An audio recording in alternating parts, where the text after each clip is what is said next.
Պարոն Հարապետյան, հարգելի գործընկերներ, ուզում եմ հիշեցնել, որ երբ որ մենք նախագծում էինք կամավոր ատեստավորման համակարգը, մենք ընդգծում էինք, որ դա մենք անում ենք ոչ միայն մեր գործող սիրելի եւ հարգելի մանկավարժների սոցիալական երաշխիքների համակարգը ամրացնելու, այլև մանկավարժի մասնագիտությունը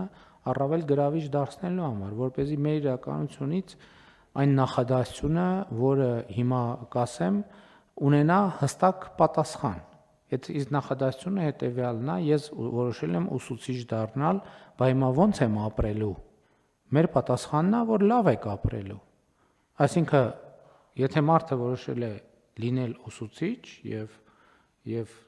ուսուցիչ է, բառի այն իմաստով, որ բոլորս հասկանում ենք, ուրեմն ինքը պետք է ապրի լավ։ Եվ այսօրվանից